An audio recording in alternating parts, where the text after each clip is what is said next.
Welcome to another episode of The Brand Called You, a podcast and podcast show that brings you leadership lessons, knowledge, experience, and wisdom from thousands of successful individuals from around the world.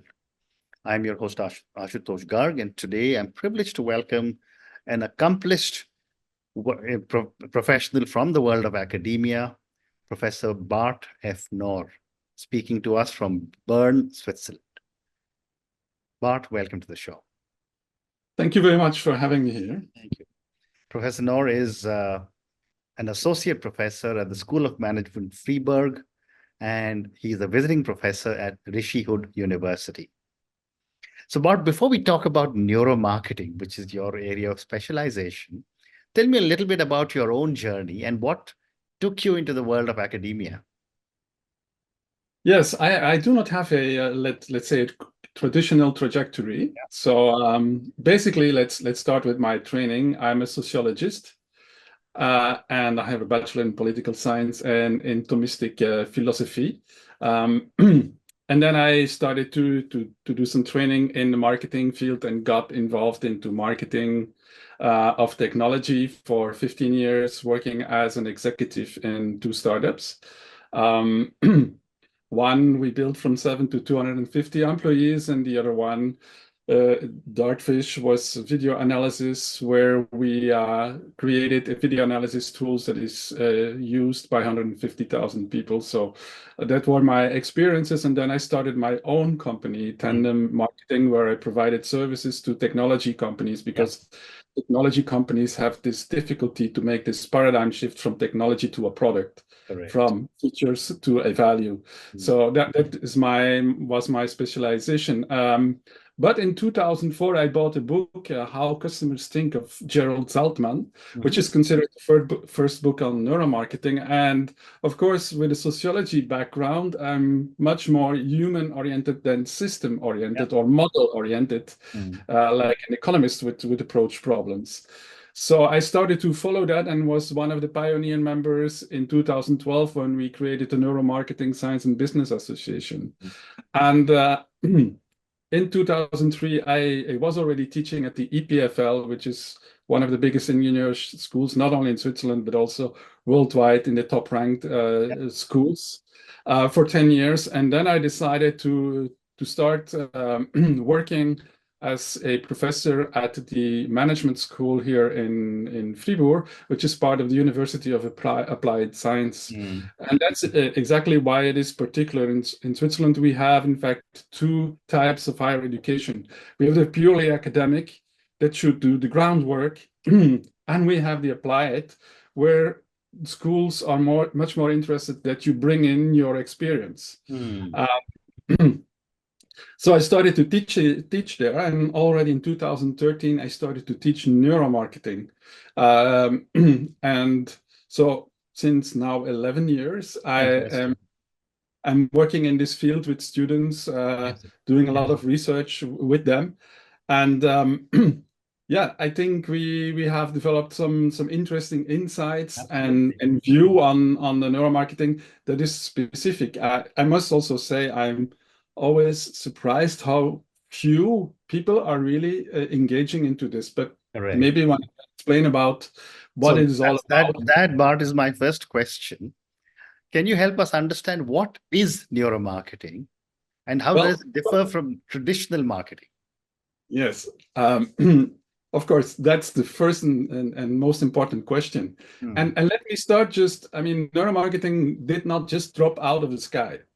Let me start with some real facts. The real facts is that when 8 new products are launched, only 1 is a success. Right. Only 1 is a success.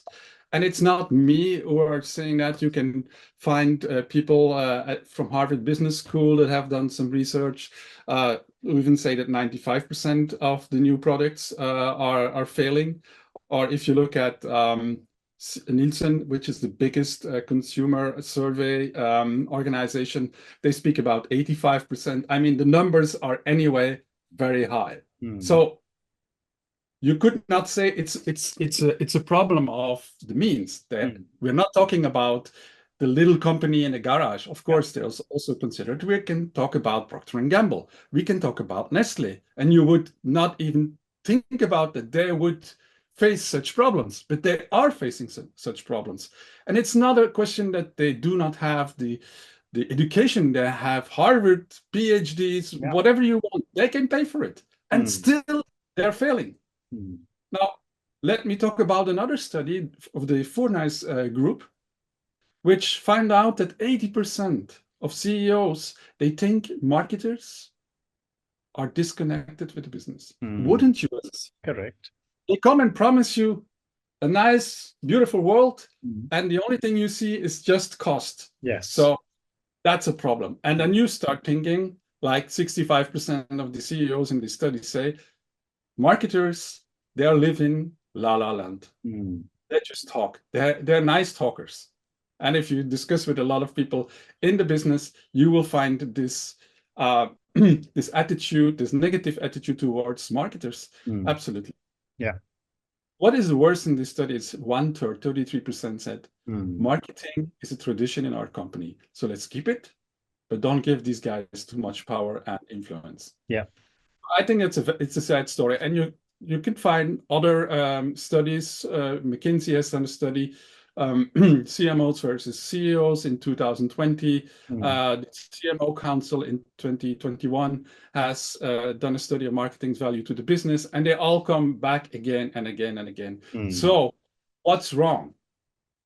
Well, what's probably wrong, one of the things that is wrong is that the paradigm we are working in marketing, or a lot of people in marketing are working with, is not efficient. It's not effective. And what is this paradigm? This is the paradigm of the Homo economicus.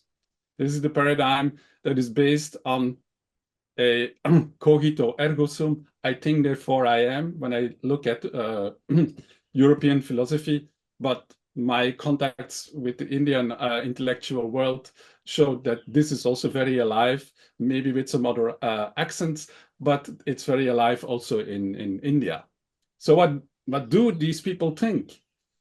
Well, they think that people's decisions are made on complete information, which is quite very, very ambitious. What is complete information?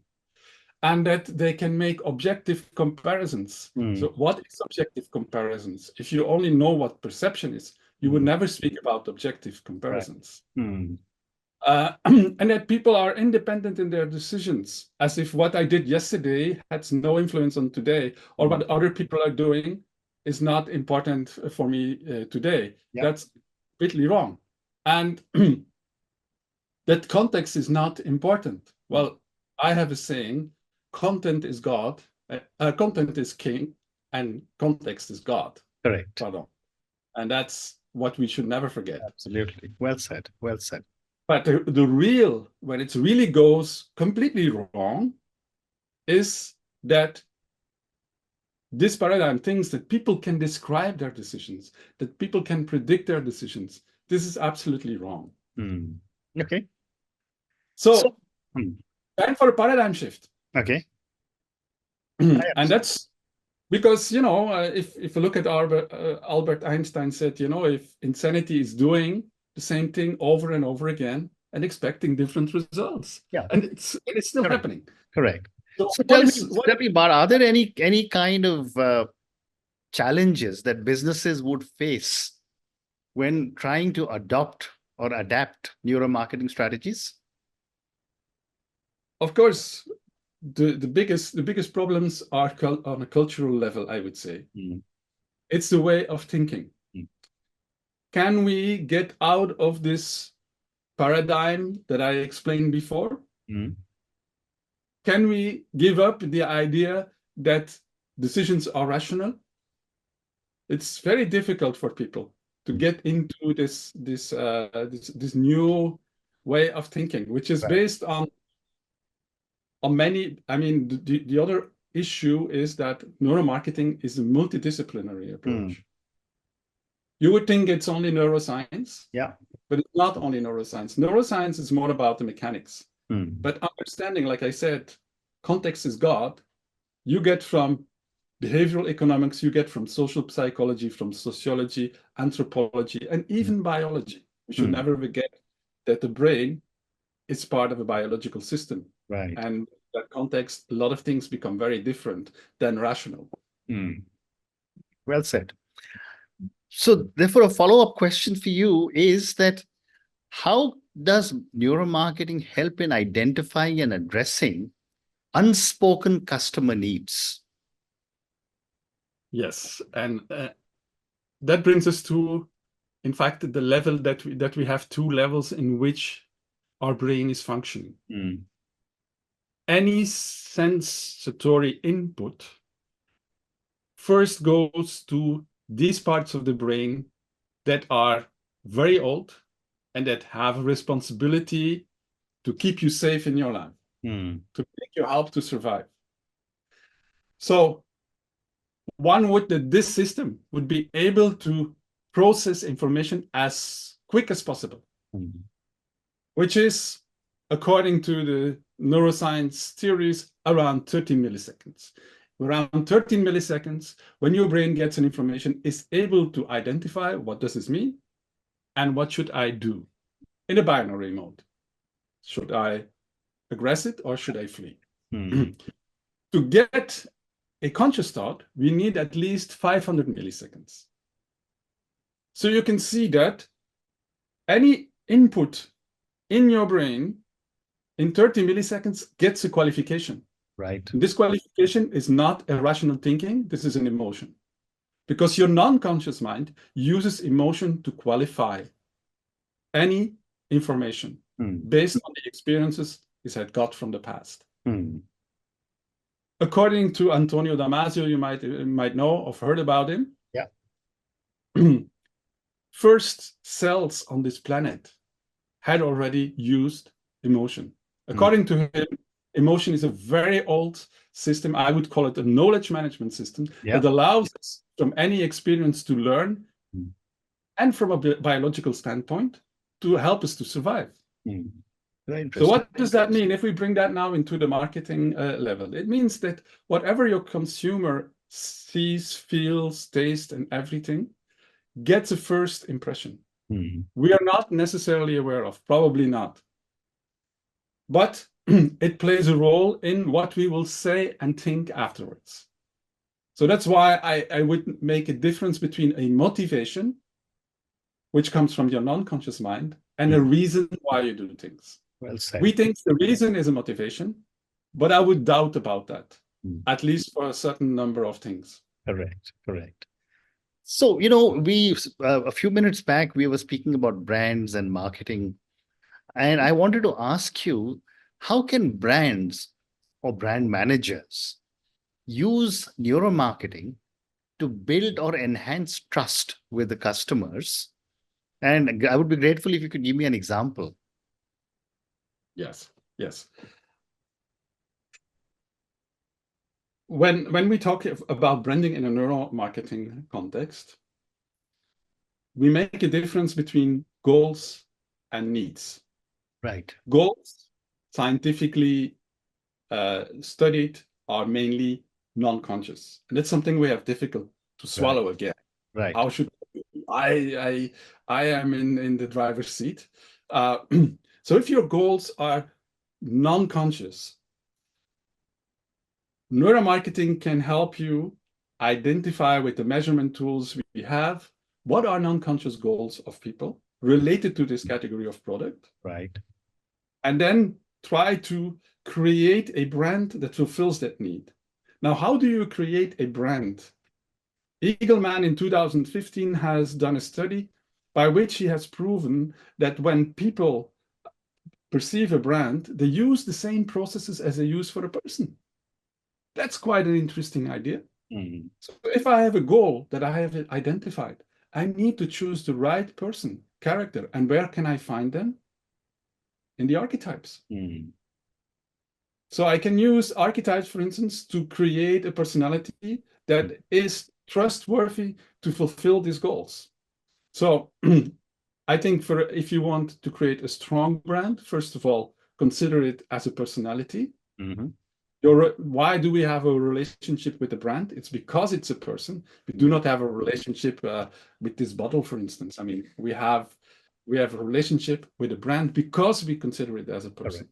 So then it must be something I believe that is strongly clear that it is going to fulfill my goals. And if it does, we get a bonus on what? Dopamine. Strong brands release much more dopamines than weak brands. And we know that dopamine is a strong driver of behavior. And it's a strong driver because it's a biological process. We cannot say no to that. Correct. Great response.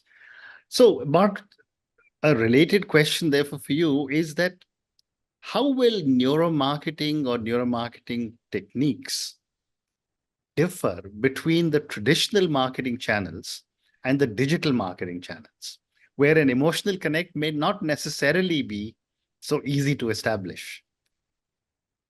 Well, first of all, I think if we think in terms of marketing strategy, whether it is traditional or digital, there is, from a neuromarketing point of view, as far as the fundamentals are considered, no difference. I see. Secondly, I personally believe that the digital strategy, the digital world is a much more emotional world than the traditional world, because it has much more, it uses much more tools that are more emotional than rational. I mean, when I see an image, a video, I hear a voice, all this is much more speaking to my emotion than to my thinking, whatever I might believe. Okay. That's why people prefer podcasts instead of reading. Yeah. It's much more emotional. Well said. Well said. You also developed the SST method for strategy. Yes. How does neuromarketing complement this approach in a competitive environment? Yes. Well, the SST strategy methodology is based on two metaphors. One is you're never alone with it, strategic thought, by which I mean strategic thinking is network thinking. You always have to connect, because strategy is about context. Correct.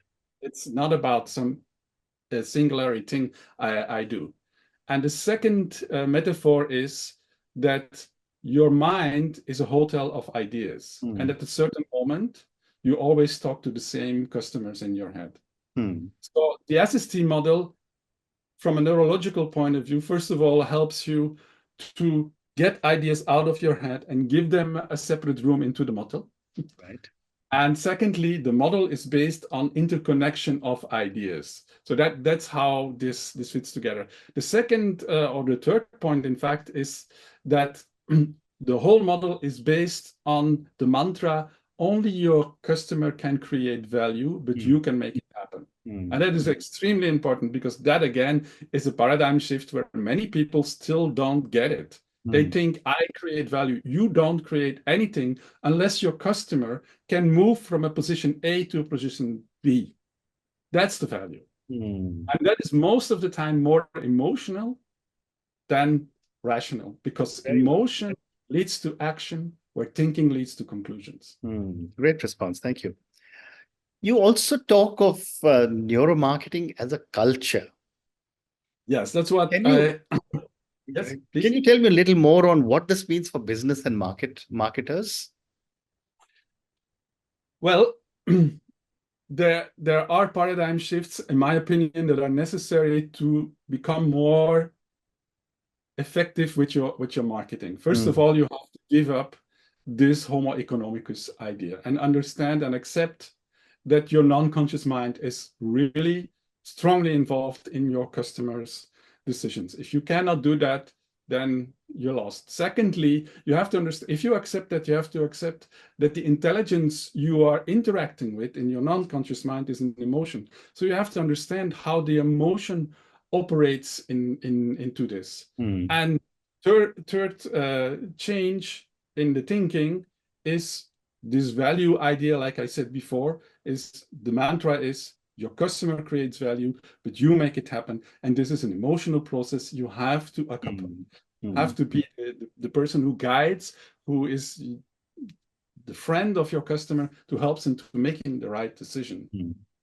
I came to this idea, and that's important because I make a difference between neuromarketing as a technology that has a focus in measurement, and then we have still a discipline of marketing, and neuromarketing as a new way about understanding human beings. Because if we take human beings away out of marketing, marketing doesn't make any sense. So how could we refuse any knowledge we can get from any science? Yeah.